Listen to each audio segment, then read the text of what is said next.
자, 우리 리플 가격이 2달러 근처에서 오르락내리락 하면서 우리 마음을 좀 간질간질하게 만들어주고 있는 상황인데요. XRP를 1개 이상 보유한 활성 지갑 숫자가 역대 최고치 올타임 하이를 달성했습니다. 무려 626만 개나 된다고 하는데요. 그만큼 현재 XRP에 대한 시장 참여자들의 반응이 뜨겁다는 뜻이기도 합니다. 제가 몇 번이고 강조를 드렸지만 오늘 한 번 더 말씀을 드릴게요. 지금은 우리 XRP뿐만 아니라 모든 알트코인들을 주워 담을 생각을 해야지 이걸 뭐 팔아야 되나 말아야 되나 이런 쓸데없는 고민을 할 때가 전혀 아니라는 겁니다. 자, 제가 1월 달에 올려드린 영상에서 뭐라고 했었는지 잠깐만 다시 보겠습니다.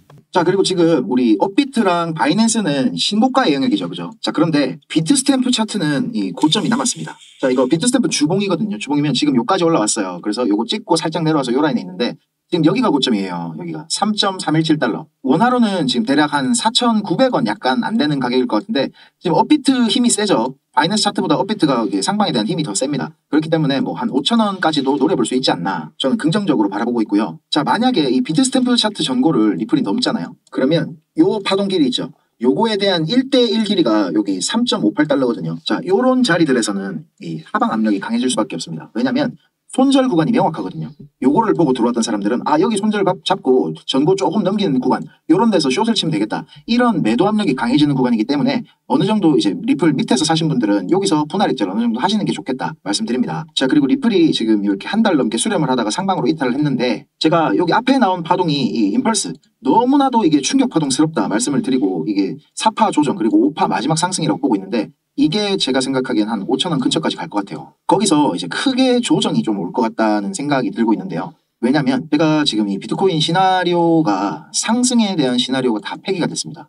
그래서 하방 관점으로 시나리오 3개가 있는데 그 3개 중에서도 오늘 1개가 지워졌고요. 그리고 2개의 시나리오가 남아있는데 여기 고점 있죠. 108K. 요 고점을 살짝 갱신하고 죽으러 가거나 아니면 이거를 못 넘기고 여기서 미달이 나오고 죽으러 가거나 둘 중에 하나입니다. 자, 요 이유가 궁금하신 분들은 제 텔레그램 방에다가 이렇게 엄청나게 정리를 해드렸어요. 오늘 3시간 동안 글 적었는데 요거 한번 참고하시면 좋겠고 자, 이렇게 비트가 지금 구간에서 최소 한 30% 심할 경우에는 한 50%까지도 조정이 올 수 있다고 지금 보고 있거든요. 저는 그럴 때를 대비해서 이제 리플이 내려올 건데 비트 내리는 것에 비해서 리플이 지금 몸빵이 좋아요. 맷집이 좋거든요. 그래서 요 3가지 구간을 제가 지지저항이랑 여러 가지 근거들로 딱 추려놨습니다. 설명을 드리자면 여기가 이제 제일 그 확률이 높은 자리인데 2310원부터 2440원 요 사이까지 떨어진다면 진짜 그 절 한번 박으시고 감사하게 매수를 하시면 되겠고 그 다음으로 확률이 높은 자리가 여기 위에입니다.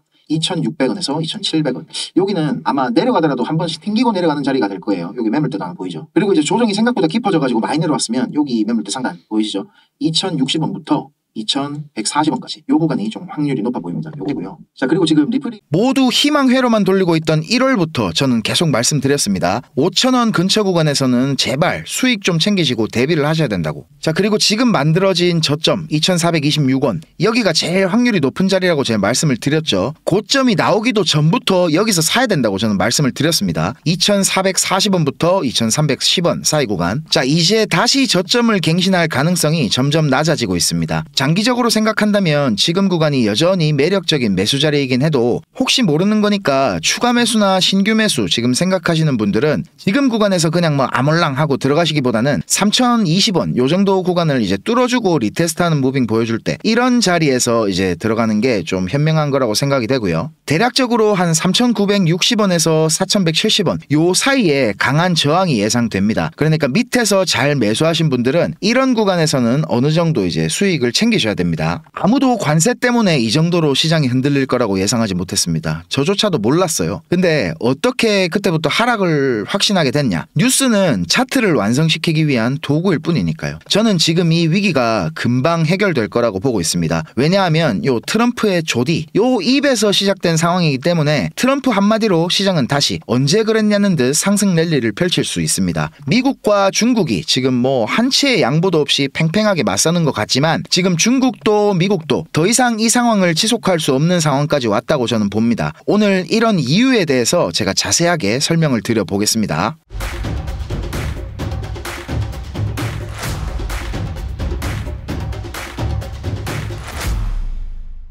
자, 먼저 리플 관련 소송 소식부터 전해드리겠습니다. 이미 SEC와 리플 양측이 항소를 철회하겠다고 합의한 상황이지만 아직 공식적으로 소송이 종료되진 않은 상황이죠. 항소심 관련 서류 제출 기한이 이제 4월 16일까지인데 리플 관련해서 중요한 소식들을 전해왔던 프레드 리스폴리 변호사가 4월 16일 전에 깜짝 소식이 전해질 수도 있다는 얘기를 하면서 공식적인 항소 철회나 아니면 뭐 소송 종료 선언 이런 것들이 가능하다는 전망이 나오고 있습니다. 이미 XRP에 대한 증권성 이슈는 일단락이 된 거나 마찬가지니까 여기서 공식적인 종료를 발표한다고 해도 XRP 가격에 큰 반응을 없을 거라는 게 제 생각입니다만 소송보다 리플한테 지금 아주 반가운 일이 또 하나 있죠. 바로 신임 SEC 위원장 이 폴 애트킨스가 상원의 최종 승인을 얻었다는 소식인데요. 52대 44의 결과로 통과가 됐고 이제 트럼프가 사인만 하면 SEC 위원장 업무를 하게 될 텐데요. 반대표가 44표나 된다는 게 좀 의외긴 합니다. 공화당이 53석을 갖고 있거든요. 상원에서 53석 중에 이제 한 표가 이탈이 된 거고 민주당은 뭐 거의 다 반대했다고 보면 되겠네요. 폴 애킨스는 이 조지 부시 행정부 시절부터 SEC 위원으로 일을 했었거든요. 자유경제시장을 중시하고 규제를 최소화하는 것을 원칙으로 삼는 사람입니다. SEC 위원 퇴임 이후로 뭐 시큐리타이즈나 앵커리지 이런 블록체인 스타트업에 투자를 하기도 했고 이사회 멤버로 활동하기도 했을 정도로 디지털 자산 생태계에 긍정적인 입장이고요. SEC가 지금 헤스터 피어스 위원 주도로 암호화폐 TF를 꾸려서 그동안 반크립토 기조에서 변화를 도모하고 있는 와중에 이 폴 애트킨스가 위원장으로 합류를 하게 된다면 이런 긍정적인 변화가 가속화될 것이라고 생각을 합니다. 리플 입장에서는 뭐 천군만마를 얻은 거나 다름없는 상황이죠. 자, 걷다가 이제 우리 재무게이 스캇 베센트도 이런 말을 했거든요. 미국 정부 차원에서 블록체인과 스테이블 코인 그리고 새로운 결제 시스템에 대한 규제 장애물이 뭐가 있나 이렇게 살펴보고 있다. 한마디로 그냥 뭐 리플과 리플 USD를 위한 발언을 막 쏟아내는 겁니다. 누가 들어도 리플 USD가 최대 수혜자라는 말로 들리거든요. 자, 우리 리플 USD는 최근 테더의 입지 악화로 인해서 유럽 시장뿐만 아니라 남미와 동남아시아 같은 이런 유동성이 부족한 국가들의 러브콜을 받고 있는 상황이거든요. 리플 USD 시총이 벌써 2.5억 달러, 우리 돈으로 3,600억을 넘긴 상황이고 거래량은 무려 14조 5천억 원을 돌파했습니다. 물론 아직까지 이 테더에 필적할 만한 정도는 아니지만 이 정도 속도라면 갈링하우스 말대로 연내 5손가락 안에 드는 스테이블 코인이 되는 거는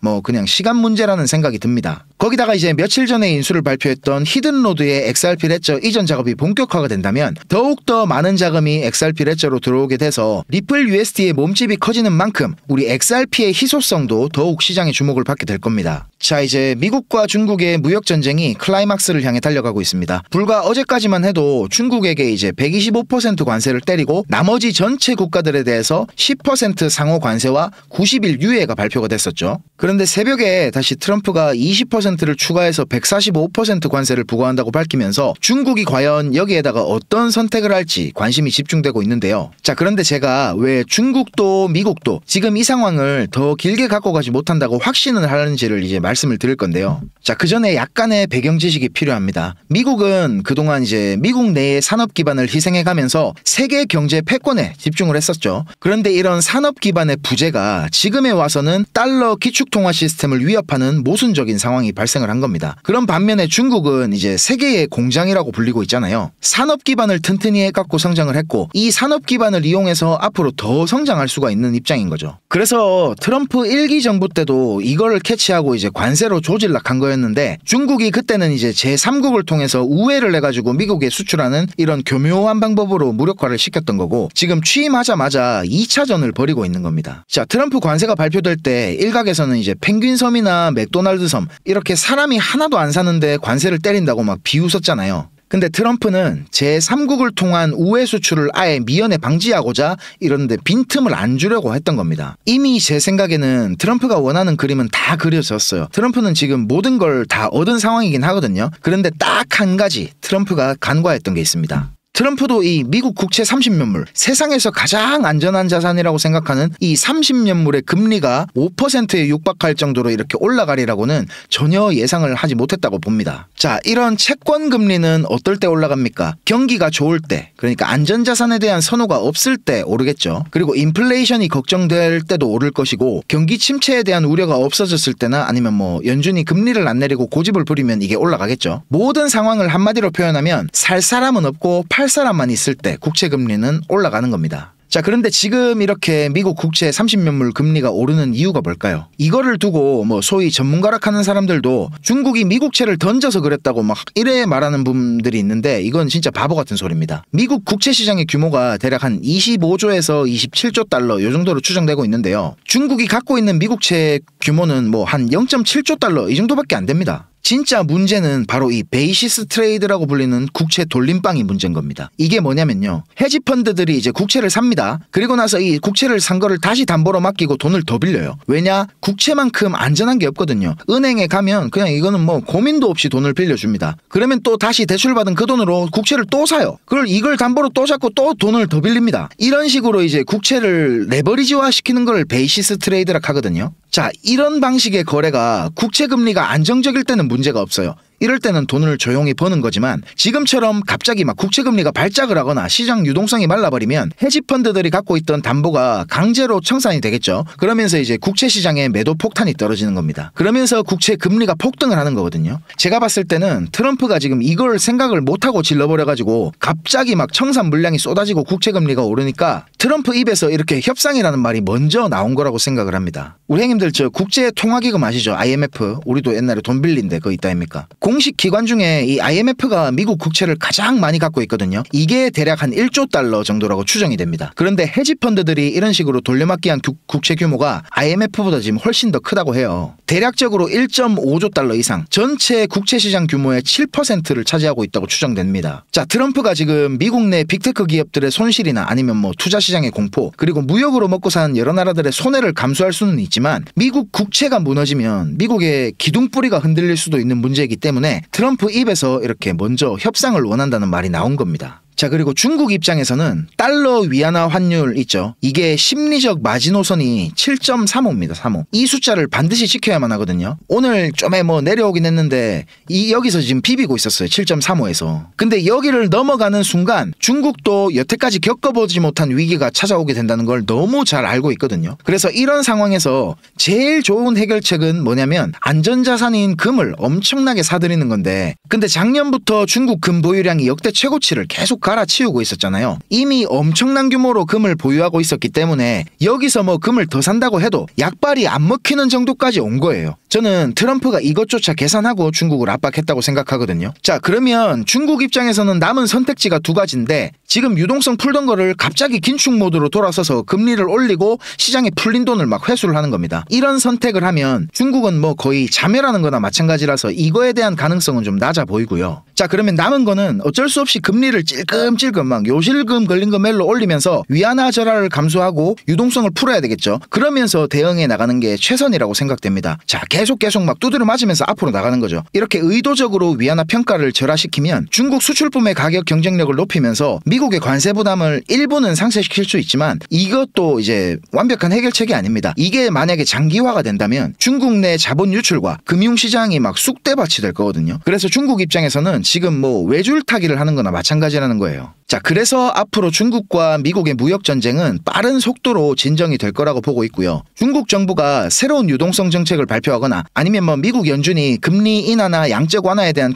조치에 들어가거나 둘 중에 이게 뭐가 먼저 나올지는 모르겠지만 두 나라에게 지금 서로 고통스러운 시간이라는 건 분명합니다. 지금 이 상황이 저는 2015년에서 17년도 요때 상황이랑 너무 비슷하다고 생각하거든요. 위안화가 약세를 보이면서 이제 중국 자본가들이 자산을 지키려는 수요가 폭증을 하겠죠. 그러면서 이제 위안화를 갖다가 테더로 환전을 해가지고 비트코인을 매수하는 자산 도피 현상이 나타났거든요. 결국 일하나 저라나 우리 암호화폐 시장으로 앞으로 막대한 돈이 굴러 들어올 거는 100% 확실합니다. 그렇기 때문에 지금은 우리가 절대 매도를 생각해서는 안 될 시기고 그동안 눈여겨봐왔던 알트코인들을 주워 담을 생각을 해야 된다는 겁니다. 쫄지 말고 여러분은 그냥 매수를 하십시오. 아무것도 하지 않으면 아무 일도 안 일어납니다. 기회는 믿는 자에게 찾아오기 마련이거든요. 그래서 제가 이번에 여러분과 함께 특별한 챌린지를 시작합니다. 이름하여 1억 시드 만들기 프로젝트인데요. 지금 보시는 것처럼 제 업비트 계정에 이렇게 300만 원을 직접 입금했습니다. 목표는 단순합니다. 여러분들이 그토록 원하는 1억 시드를 달성할 수 있게 제가 도와드릴 겁니다. 국내 거래소에서 현물로만 투자해도 충분히 할 수 있다는 거를 제가 직접 보여드리겠습니다. 300만 원이 600만 원이 되고 그 600만 원이 또 1200이 되는 거고 그렇게 2천만 원, 4천만 원 그러다가 어느새 1억 시드를 달성하는 거 이게 어려워 보여도 원리만 알면 사실 정말 쉽거든요. 여러분의 시드가 얼마인지 전혀 전혀 중요하지 않습니다. 복리의 마법은 정말 대단하니까요. 진짜 중요한 거는 이번 챌린지를 통해서 동기부여와 자신감을 드리는 겁니다. 시드를 키우는 거는 운이 아니라 철저하게 전략 싸움입니다. 이번 장은 좀 다를 겁니다. 2021년도 때처럼 아무 코인이나 올랐던 시대는 끝났습니다. 이젠 선택받은 코인만 오를 거예요. 기회는 있지만 아무나 잡을 수는 없다는 소리죠. 이번 기회를 놓치면 다음 기회는 4년 뒤일지도 모릅니다. 그만큼 지금은 진짜 중요한 타이밍입니다. 왜냐하면